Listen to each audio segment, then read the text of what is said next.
But why, some say, the moon? Why choose this as our goal? And they may well ask, why climb the highest mountain? Why, 35 years ago, fly the Atlantic? Why does Rice play Texas? We choose to go to the moon. We choose to go to the moon.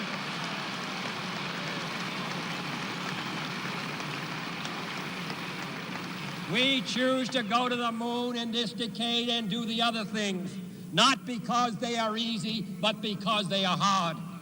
Because that goal will serve to organize and measure the best of our energies and skills. Because that challenge is one that we're willing to accept, one we are unwilling to postpone, and one we intend to win, and the others too.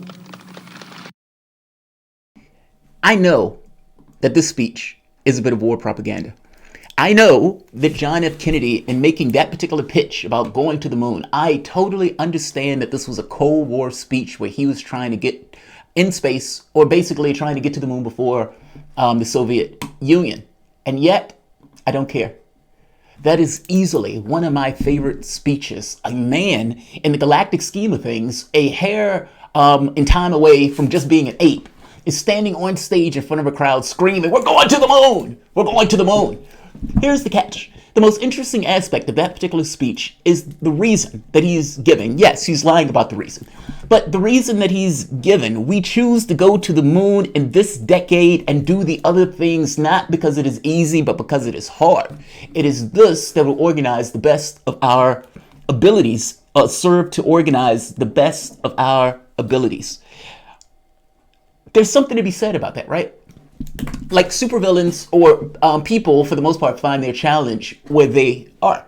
And you would think that people take on the various challenges that are acceptable to them. Meaning, Spider-Man is not going to fight Galactus because that's not really a challenge. Galactus is going to fight some kind of cosmic level being. What does that mean, though, in the context of the Democratic Party, especially in the context of the Democratic primary, especially in the context of one Bernie Sanders? Now, Sanders has remained in this race. People have written him off. The mainstream media, for the most part, don't cover him as much. They may talk to him about the corona stuff, but ultimately, they're not necessarily getting all that involved with him still running in the race. And yet, he's still here. He's still saying, I want to show up to the next debate. He's still saying, I'm staying in this race going forward. He's still trying to postpone some of the elections. And again, the longer that those things are postponed, the better of a chance he has to show himself in contrast to Joe Biden. The Democratic Party wants him out. Joe Biden is saying he may not even show up at the next debate. The mainstream media, for the most part, is counting him out and wondering why he's still around. And even going onto hostile interviews like The View, where they absolutely and entirely just disrespect him with this kind of outlandish question of why are you here? There's a point that I want to get to, because that question, I think, is relevant, even though I'm asking the question in somewhat of a different way as some of these other hacks. Whoopi Goldberg in particular. Listen to Whoopi ask Sanders, why are you still in this race? Now, I have a point to this, because I'm going to ask the exact same question. Not with the animosity, not with the secondary motive. Aside from what I'm saying, I'm not going to pretend that the question in and of itself is a question when really it's making a point of view. No. I'm going to ask this question in honest, legitimate ways of why on earth is Bernie Sanders in this race? And I'm asking this as somebody who wants him to stay in this race, who wants an alternative point of view in this race, who wants somebody who's a rational actor making or being the opposition. But the catch is, if he is ignored, if he's put to the side, if he has no political leverage, then it's almost irrelevant. He's effectively a ghost. So the question becomes, why is Bernie Sanders continuing to stay in this race? Is it possible for Sanders to get something out of this? And then the question is, will he? My answer to that is probably no, it's not going to matter that he's in the race. Is it possible that it would matter, however, if he took a different tack? The answer is yes. Sanders is taking the challenge in a weird way. Meaning, whereas Kennedy is making this argument that we accept the challenge that gives us and forces us to use the best of our abilities and capabilities. That's not what Sanders is doing. He's lowering the bar in regards to action in the middle of a crisis. Some of you may think I'm being unfair to Sanders on this. I don't think I'm being unfair to him at all. It's not that I want him out the race. I need to make that very clear. I'm more so asking the very basic question of why is he in the race? What does he think he's going to get out of being in the race? And if he's not willing to do what's necessary to actually get what he wants out of this, then why are you still here? Welcome to Late Night Soapbox. We can look at the Whoopi Goldberg thing on the other side. Welcome to the Soapbox.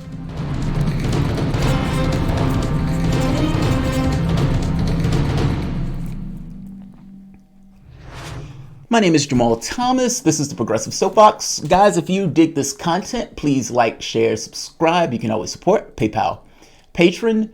So I want to show the interview between Sanders and Whoopi Goldberg. I don't think I'm going to show the entirety of this. This was painful to watch. Whoopi Goldberg was being belligerent, rude, and basically is telling Sanders, you need to get the fuck out the race. Sanders, is perfectly okay with going into hostile interviews by people who don't particularly like him. I have no idea why he's willing to do that. I suppose this goes to the whole getting stepped on stuff. Goes into this particular interview, tries to be polite, despite the fact that this person is not trying to be polite to him. She's asking a question, but in the context of that question, she's making a statement. Get the fuck out the race. The catch becomes, at the end of the day, I'm curious about Sanders' answer. I wish Whoopi would have asked this slightly differently. You've been in this race for over a year and a half, and the race has brought you to where you are now, where you are losing double digits, and you are considered to be, for the most part, in a lost cause.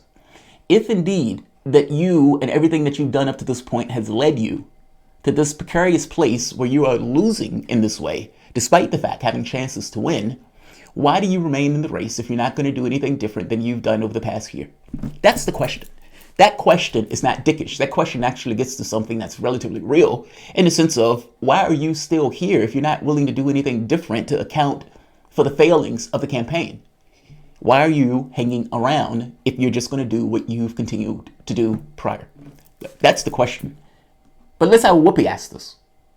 Very different in the way and the tone this is being asked. Intend to stay in this race for president because you believe there is a path to victory. I want to know what that path is, because this feels a little bit like it did when you didn't come out when Hillary Clinton was clearly the person folks were going for. So can you explain why you're still in the race and what this path is that you see? One of the reasons, that's not quite accurate. I worked as hard as I could for Hillary Clinton. But the reason there is a path Bernie, victory. just so we're clear, you worked for Hillary, but it took you a very, very long time to hop in, and your people also. It took a very long time for them to hop in. So when I say that, that's what I'm talking about. Well, I don't accept that characterization.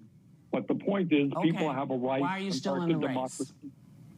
People have a right. Last I heard, people in a democracy have a right to vote, and they have a right to vote for the agenda that they think can work for America, especially in this very, very difficult moment.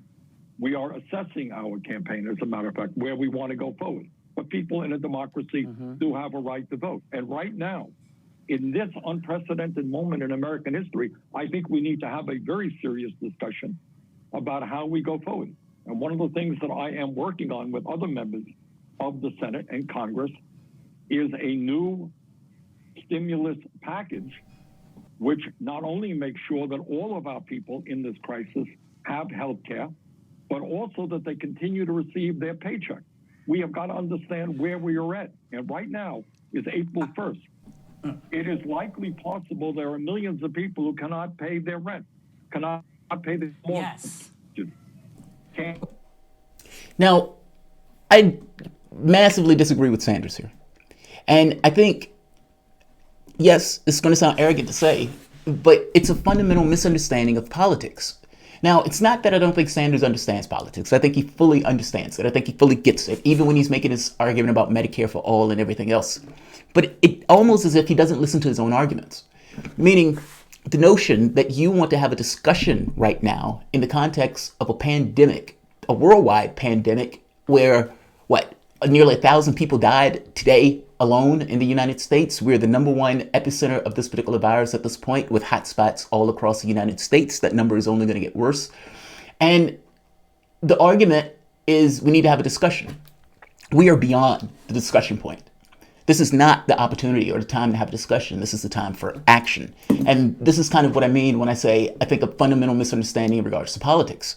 Sanders will make this argument that he is going to get the various members of Congress, the Democratic Party, and all of this other stuff to sign on to his particular agenda because he's going to use political leverage by going into state after state after state and district after district in order to effectively use the mob to compel various political actors to buy into his agenda.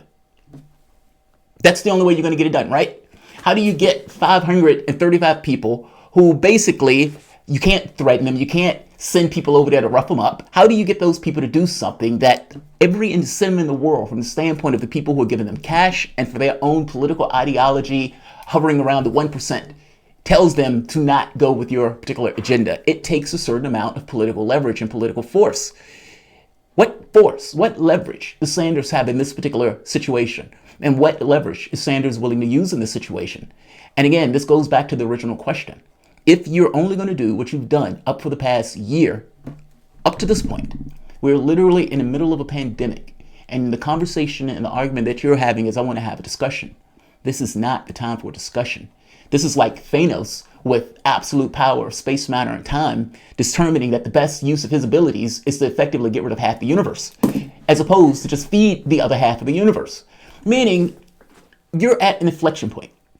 You're at a moment in history where how we have typically operated can now be put into question. Meaning, for the longest time, when things are relatively stable, I mean, yeah, you may have recessions and whatnot, but when things are relatively stable, it is difficult to marshal the public's will and attention to your particular cause.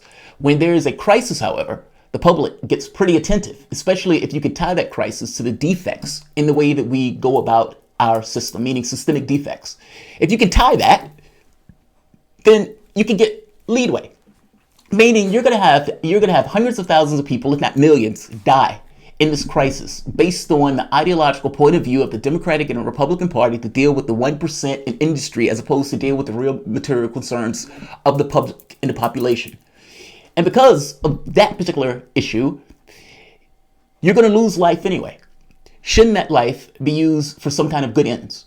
Meaning, if we're going to use all of those people's lives, meaning the illness and the blood that those people are going to shed based on our own ideological points of view in regards to our political space, then shouldn't we get something out of that sacrifice? My answer is yes. Crisis should be used in order to marshal political will against your particular objectives. The Democratic Party, what does it want? Who the hell knows? It's basically just following in line with the Republican Party.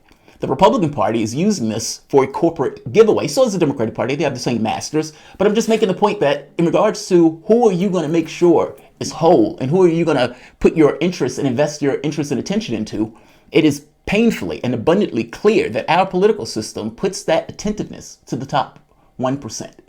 Us as human beings need to be apoplectic about that. And if your name is Sanders, who's supposedly representing the interests of the 99% in this kind of class-based political revolution, if you are not willing to have some level of come to Jesus moment right now, in the moment, and realize the failings and the fuck-ups and the things over the course of this particular election that did not serve you well, your own particular points of view, your own ideological biases and guardrails, if you can't introspectively deal with that and make a choice to say, okay, now I'm going to do something different. And I'm going to do something different because the demands that are placed upon us matter that much more as opposed to my own biases and preconditions.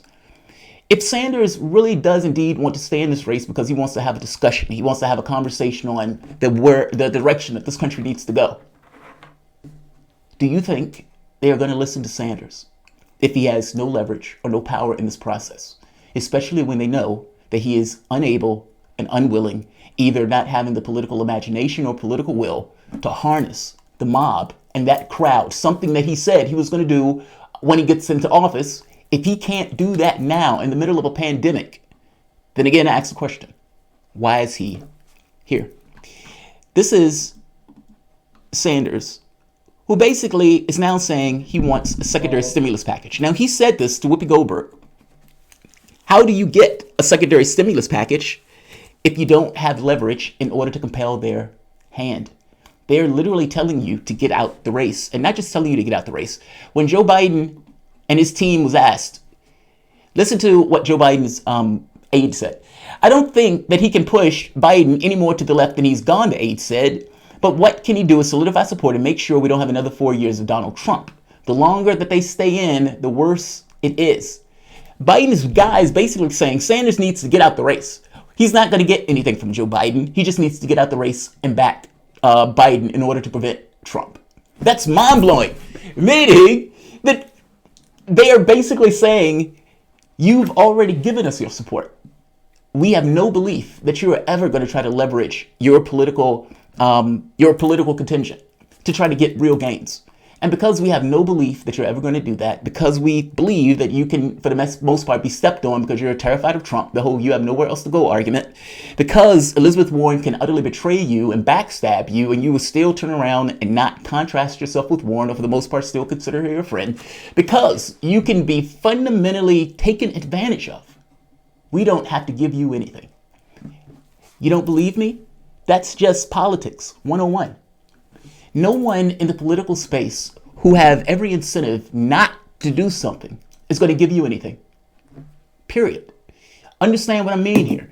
The things that you get out of the political space are done because people put their bodies on the line. Those people were willing to make a demand, a complaint, a demand, and then willing to use the leverage that they had at their disposal to make that policy concession, or to get that policy concession, to get that demand met.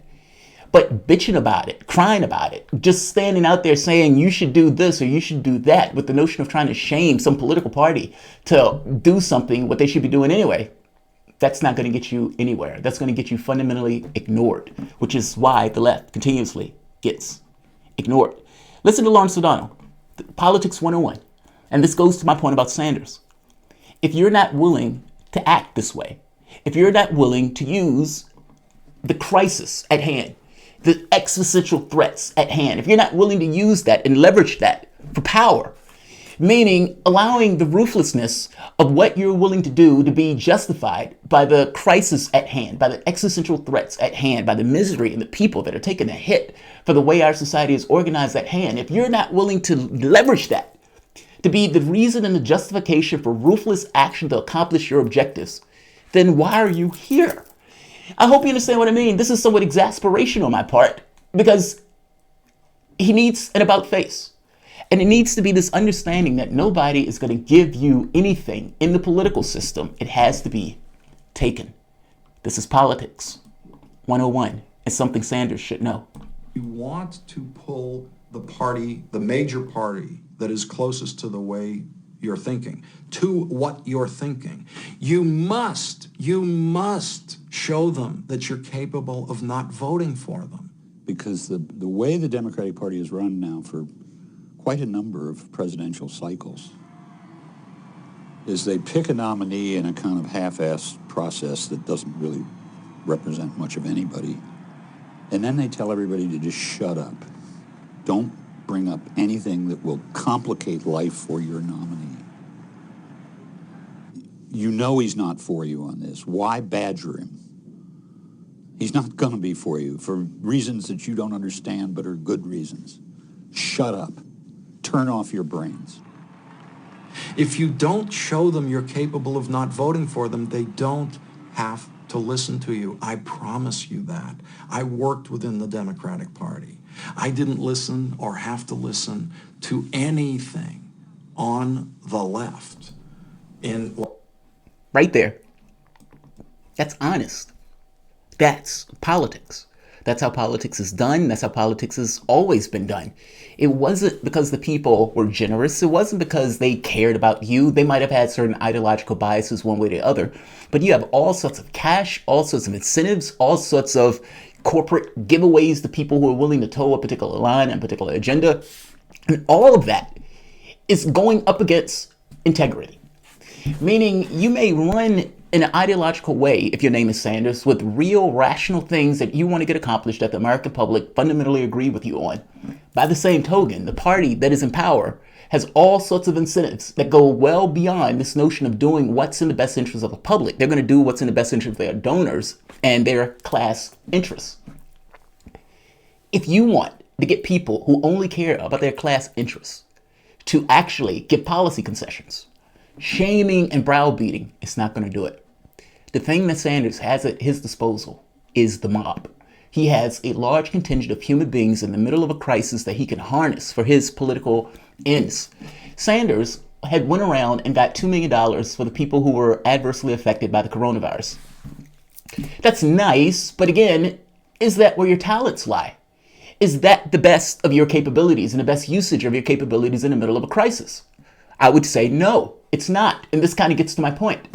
Yes, it's possible that Sanders could take a different tact, and that different tact gets political concessions.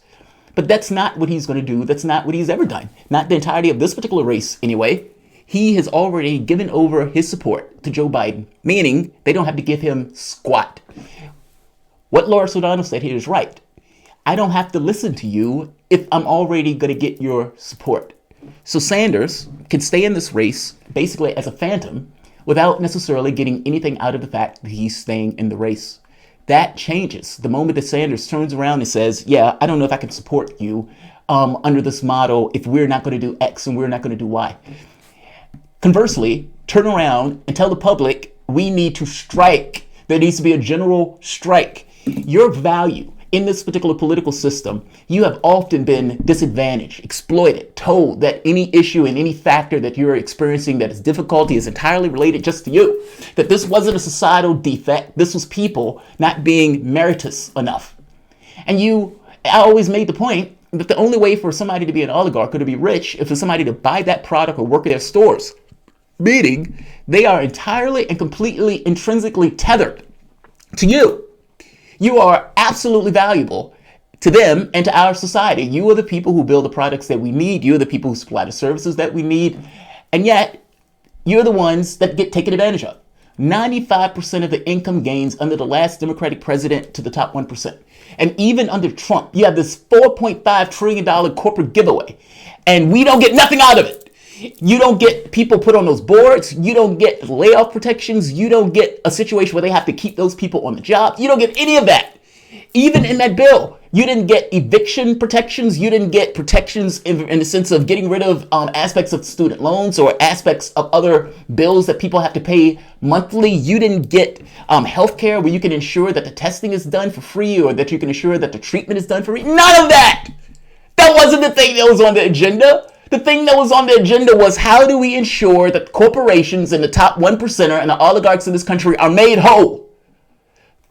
Why are you okay with that? Why are you okay with that? If your name is Sanders, that has to burn into you. Your entire political campaign has been about the workers getting fucked over, the 1% getting massively rich at the expense of everybody else. And you have a situation where a large segment of the population is told to stay home and is almost entirely dependent on those warehouse workers at Amazon, those workers at McDonald's, those workers at 7-Eleven, these convenience store workers who are now picking up the slack for the other industries. Those people who are paid little, who are treated like shit, those people are now the ones who we are relying on to keep our system ticking along. My point is they were always valuable.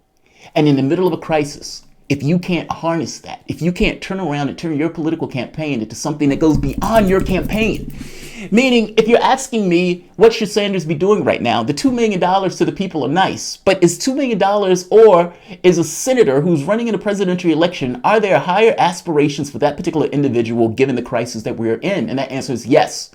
You should get on your platform and say, we need to have solidarity with the workers at these companies. For the longest time, corporations have argued, we did this all on our own, we deserve everything that we get. And now that has hit the skids.